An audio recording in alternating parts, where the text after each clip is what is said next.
Après l'accident qui s'est produit hier au marché de Vénévoire, où un mur s'est écrasé sur des commerçantes des marchés anarchiques, faisant de nombreux blessés graves. Plusieurs commerçantes en appellent à la construction d'un marché digne de ce nom, pour écouler leurs marchandises en toute quiétude et subvenir ainsi aux besoins de leur famille. Car elles vivent de cette activité qu'elles exercent pour l'heure dans un marché de fortune. Elles se disent exaspérées par la mairie qui ne cesse de les déloger malgré de nombreuses taxes quotidiennes qu'elles paient pourtant.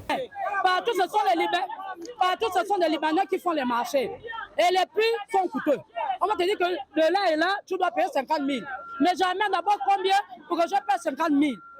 On a dit de nous trouver un site, il n'y a pas. La mairie et nous, on a toujours des problèmes. Au moins, s'il y avait un marché qui savait faire, on ne devrait pas avoir de problème. Ce genre de problème où il y a des accidents, les gens sont à la route. Si on va à la route, c'est parce que nous n'avons pas de place. On a bien de se débrouiller comme ça.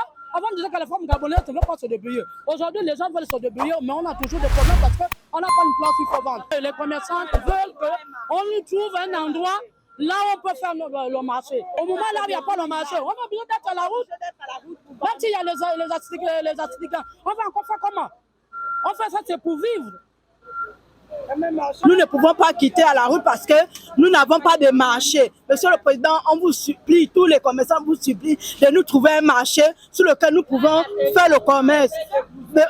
Il y a en bas là-bas, à la pairie, c'est libre, mais on ne veut pas débrousser-nous ça pour qu'on puisse construire un marché que nous tous nous allons vendre. Avant on disait que les Gabonais ne se débrouillent pas, mais les Gabonais se sont levés. Ils quittent à 5 h du matin dans les maisons, d'autres dorment même, elles vont prendre les marchandises sur la route. Ils viennent, ils dorment là, même les gendarmes passent là dans les voitures, ils nous voient la nuit. On dort là avec nos marchandises pour trouver 100 francs. D'autres n'ont pas encore conçu, ils louent. Il faut payer la maison. Le bailleur va comprendre que non, on nous est chassé au trottoir, on ne peut pas vendre. On vit avec ça, Monsieur le Président, on ne refuse pas de quitter le trottoir. Mais tant que tu ne nous as pas encore conçu un marché, mon père, on fait comment? Ces commerçantes ne demandent qu'une chose, un marché digne de ce nom, sous la direction d'un Gabonais qui pourra mieux les comprendre et accepter leurs doléances. Et surtout, qui mettra leur vie hors de danger.